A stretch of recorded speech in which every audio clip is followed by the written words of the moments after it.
রাতের বেলা লাল চন্দন ভর্তি গাড়িগুলোকে নিয়ে পুষ্পার লোকেরা নদী পথে যেতে থাকে। নদীর জল না থাকার কারণে তারা খুব ভালোভাবে যাচ্ছিল। আর এদিকে কিছুক্ষণ পর পুলিশ সবকিছু বুঝতে পারে, আর তারপরে পুলিশ পুষ্পার লোকেদেরকে ফলো করতে থাকে। সেই খবর যখন পুষ্পার কানে পৌঁছায়, এবারে কি করবে ভাও? পুলিশ তো আমাদেরকে ফলো করছে। করতে দে, তবে তুই এটা জেনে রাখ, পুলিশ আমাকে ছুঁতেও পারবে না। তবে এখন কি করবে ভাও? তুই যা, গিয়ে পুলিশের গাড়ির সামনে বোমা মেরে রাস্তাতে আগুন লাগিয়ে দে। ঠিক আছে ভাও, আমি এখনই যাচ্ছি। কিছুক্ষণ পর কেশব বোমা মেরে রাস্তাতে আগুন লাগিয়ে দেয়। পুলিশের গাড়ি সেখানেই দাঁড়িয়ে থাকে। আজ একটুর জন্য ওরা আমাদের হাত থেকে বেঁচে গেল। কিন্তু স্যার, আমাদের গাড়ির সামনে বোমা মারলোটাকে? এইসব পুষ্পার কাজ। ওই পুষ্পা আমাদের রাতের ঘুম কেড়ে নিয়েছে। ওদেরকে যত তাড়াতাড়ি সম্ভব আমাদেরকে ধরতে হবে। ওরা বারবার আমাদের চোখে ধুলো দিয়ে পালাচ্ছে। ভাও, পুলিশ আমাদের কোনো গাড়ি ধরতে পারেনি। পুষ্পা রাজ মেয়ে ঝুঁকেগা নেই সালা। এত চেষ্টার পরেও পুলিশ আমাকে ধরতে পারলো না। চল কেশব, কালকের ফরেস্ট অফিসারের সঙ্গে গিয়ে দেখা করে আসি। কেন ভাও, ওখানে গিয়ে আমাদের কি কাজ? ওদেরকে অভিনন্দন জানাতে যাব। আর তোর এত ভয় কিসের? সঙ্গে আমি তো আছি। পুষ্পা আর কেশব পুলিশ স্টেশনে গেল। নমস্কার স্যার, নমস্কার। আপনার সঙ্গে দেখা করতে এলাম। পুষ্পা, ভালো করে ঘুরে নে। যেদিন তোকে ধরবো সেই দিন তোর সঙ্গে তোর সমস্ত কারোবার গুড়িয়ে দেবো। আচ্ছা ঠিক আছে স্যার, যখন আপনারা আমাকে ধরতে পারবেন সেই দিনকে দেখা যাবে। পুষ্পা, পুলিশ কি করতে পারে সেই সম্পর্কে তোর কোনো আইডিয়া নেই। আমাদের হাত থেকে বেঁচে গিয়েছিস বলে এত খুশি হওয়ার কিছু নেই। যেমন লোহাকে কাটে, তেমনি তোর মতন মানুষকে ধরার জন্য তোর মতনই পুলিশ অফিসারকে এই স্টেশনে আনছি। দেখা যাবে, আপনাদের অপেক্ষায় রইলাম। এখন চলি sir, all the best. Pushpa police station থেকে বেরোনোর কিছুক্ষণ পর ওই স্টেশনে একটা পুলিশ অফিসার আসলো। ওই পুলিশ অফিসারের নাম ছিল শেখাবাত। জয় হিন্দ স্যার। পুষ্পার ব্যাপারে আমি সব খবর শুনেছি স্যার। এবার থেকে আমি ওকে চোখে চোখে রাখবো। এবারে পুষ্পাকে আমি ধরেই ছাড়বো স্যার। যদি আমি পুষ্পাকে ধরতে না পারি তাহলে আমার নাম শেখাবাদ না। আমি জানি অফিসার, পুষ্পাকে আমাদের হাতে ধরা পড়তে হবে। তবে এবারে পুষ্পার সাথে সাথে পুষ্পার লোকেদেরকেও আমাদেরকে অ্যারেস্ট করতেই হবে। ফরেস্ট অফিসার ও শেখাবাত দুজনে মিলে পুষ্পা ও পুষ্পার লোকেদেরকে ধরার জন্য সবসময় প্রস্তুত থাকতো। হঠাৎ একদিন, স্যার, পুষ্পা আজকের জঙ্গলে লাল চন্দনের গাছ কাটছে। আমরা এখনই গেলে ওকে ধরতে পারবো। তাহলে তাড়াতাড়ি চলুন স্যার, ওরা পালিয়ে যাওয়ার আগে আমাদেরকে ওদের ধরতে হবে। সমস্ত পুলিশ পুষ্পাকে ধরার জন্য জঙ্গলের দিকে যেতে থাকে। আর এদিকে পুষ্পা পুলিশের আসার খবর পেয়ে গেছিল। কেশব, পুলিশ আমাদেরকে ধরতে আসছে, তুই তাড়াতাড়ি যা। নদীতে যে বাঁধটা আছে, আর ওই বাঁধে যেই অফিসারের ডিউটি আছে ওকে গিয়ে বলবি পুষ্পা ভাও এখনই এই বাঁধটা বন্ধ করতে বলেছে, তাতে ওর যত টাকা লাগে দিবি। তাড়াতাড়ি যা কেশব। আর এদিকে আমি দেখছি। ঠিক আছে ভাও, আমি এখনই যাচ্ছি। তারপর পুষ্পা সমস্ত কাজগুলোকে নিয়ে নদীতে ভাসিয়ে দিল। নদীর বাঁধ বন্ধ থাকার কারণে সমস্ত কাঠ ওই বাঁধের সামনে গিয়ে আটকে গেল।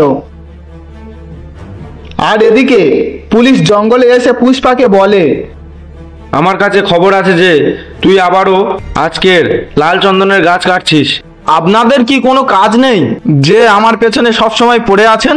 আমাদের কাজ এখন শুধুমাত্র একটাই, আর সেটা তোকে গ্রেপ্তার করা। বল, কাঠগুলো কোথায় রেখেছিস? কি বলছেন স্যার? আমরা কোনো কাঠ কাটিনি। তারপরেও আপনার যদি মনে হয় তাহলে আপনি পুরো জঙ্গলটা দেখে নিতে পারেন। পুলিশ পুরো জায়গাটা একবার ভালো করে দেখে। আপনারা ভুল খবর পেয়েছেন। কিছু না পেয়ে ওখান থেকে চলে যেতে থাকে। আর যাবার সময় পুষ্পাকে বলে, তুই নিজেকে খুব চালাক মনে করিস তাই না? তুই এটা ভাবিস যে পুলিশ তোকে কখনো ধরতে পারবে না। পুষ্পাকে ধরা এত সহজ নয়। পুষ্পা রাজ মেয়ে ঝুঁকেগা নেই সালা। শোন, নিজের প্রতি কনফিডেন্স থাকা খুবই ভালো ব্যাপার, কিন্তু ওভার কনফিডেন্স একদম ভালো নয়। আমি তোকে ধরেই ছাড়বো, আর যদি না ধরতে পারি তাহলে আমার নাম শেখাবাদ না। তবে শুনুন, আমি আজকে রাতে চন্দন কাঠ ভর্তি গাড়ি নিয়ে আপনার সামন থেকে যাব। আপনি যদি আমার কাছ থেকে একটা কাজও যদি নিতে পারেন তাহলে জানবো আপনি সে কাবাত। তবে ঠিক আছে, আজ রাতে দেখা যাবে তুই কিভাবে লাল চন্দন ভর্তি গাড়ি নিয়ে যেতে পারিস। ওই কথা বলে পুলিশ ওখান থেকে পুলিশ স্টেশনে চলে এলো। এসে পুষ্পাকে ধরবার প্ল্যান করতে থাকে। তুমি কিভাবে পুষ্পাকে ধরবে? কোনো কি প্ল্যান আছে তোমার কাছে? প্ল্যান ছাড়া কোনো মতে পুষ্পাকে ধরা সম্ভব নয়। হ্যাঁ স্যার, আমার কিছু কন্টেনার লাগবে। বাইরে যাওয়া সব রাস্তাতে আমি পুলিশ পাহারা বসাবো, আর ওই কন্টেনার দিয়ে সব রাস্তা বন্ধ করে দেব। তারপরে দেখবো ও কিভাবে যেতে পারে। পুলিশ বাইরে যাওয়ার সব রাস্তা কন্টেনার দিয়ে বন্ধ করে দেয়। তারপর রাতের বেলা পুষ্পা যখন লাল চন্দন ভর্তি গাড়ি নিয়ে যাচ্ছিল সেটা পুলিশ দেখে ফেলে আর পুষ্পাকে ফলো করতে থাকে।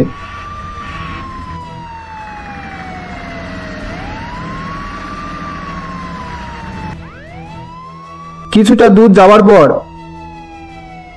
পুলিশ পুষ্পার গাড়িটা আর দেখতে পায় না, কিন্তু পুষ্পা সেখানে দাঁড়িয়ে ছিল। পুলিশ কিছু না পেয়ে পুষ্পাকে নিয়ে পুলিশ স্টেশনে চলে এলো।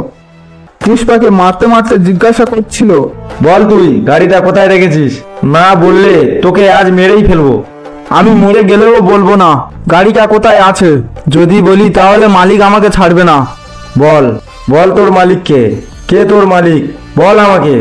আমার মালিক হওয়ার ক্ষমতা কারণ নেই, আমার মালিক আমি নিজেই। যতক্ষণ না এ কিছু বলছে একে মারতে থাকো। পুষ্পাকে সবাই মিলে মারতে থাকে। এই রকম বেশ কিছুক্ষণ চলল। পুষ্পাকে মারতে মারতে পুলিশেরাও ক্লান্ত হয়ে পড়ল।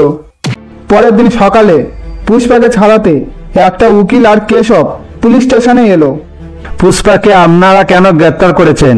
পুষ্পার বিরুদ্ধে আপনাদের কাছে কি কোনো প্রমাণ আছে? না, আমাদের কাছে তেমন কোনো প্রমাণ নেই, কিন্তু আমরা জানি ও কালকে চন্দন কাঠ নিয়ে যাচ্ছিল। আপনারা যখন কোনো প্রমাণ পাননি তাহলে ওকে এনে টর্চার করার কারণটা কি আমি জানতে পারি? কি হলো, সবাই চুপ করে আছেন কেন?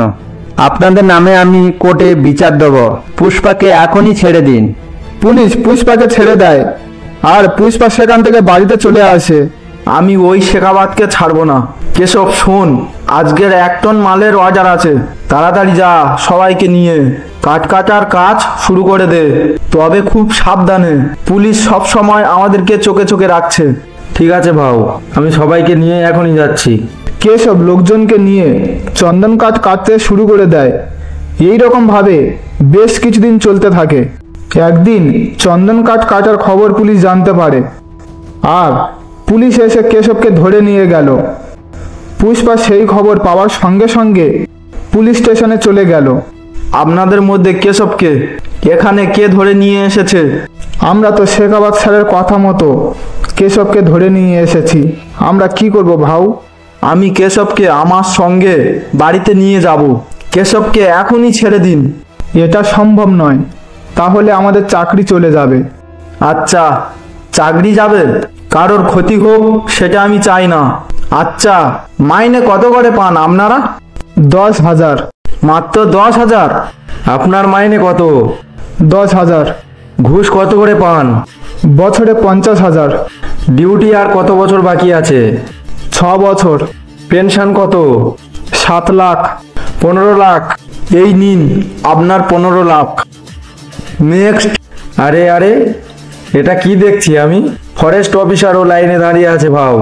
নিয়ম পাল্টে গেছে রে, লাইনে দাঁড়াতেই হবে। এত টাকা দেখলে নিয়ম তো পাল্টাতেই হবে। এখন থেকে পুষ্পা ভাও তোমার নিয়ম চলবে। এইভাবে সমস্ত পুলিশ অফিসারকে পুষ্পা টাকা দিয়ে কিনে নেয় আর কিছুক্ষণ পর বাড়িতে চলে আসে। পরের দিন সকালে পুষ্পা কেশবকে বলল, কেশব, মুরগান শিবার আর্জেন্ট 5 টন মাল লাগবে। সবাইকে তাড়াতাড়ি নিয়ে গিয়ে গাছ কাটার কাজ শুরু করে দে। আর এখন পুলিশ তো আর আমাদের কাজে বাধা দেবে না। ঠিক আছে ভাও, আমি সবাইকে নিয়ে এখনই যাচ্ছি। কেশব পুষ্পার কাছ থেকে চলে যাওয়ার পর পুষ্পার কাছে একটা ফোন আসে। পুষ্পা সেই ফোন নাম্বারটা দেখে চমকে উঠল। তোমাদের কি মনে হয় পুষ্পাকে ফোনটা কে করেছিল? যদি জেনে থাকো তাহলে কমেন্টে জানাবে। এই ভিডিওর 3য় পার্ট দেখতে চাইলে কমেন্ট করো আর চ্যানেলটিকে সাবস্ক্রাইব করে পাশে থাকা বেল আইকনটি দাবিয়ে দাও।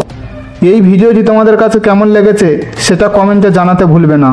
আর বন্ধুরা, ভিডিওটি ভালো লাগলে একটা লাইক, কমেন্ট আর সাবস্ক্রাইব করতে ভুলবে না।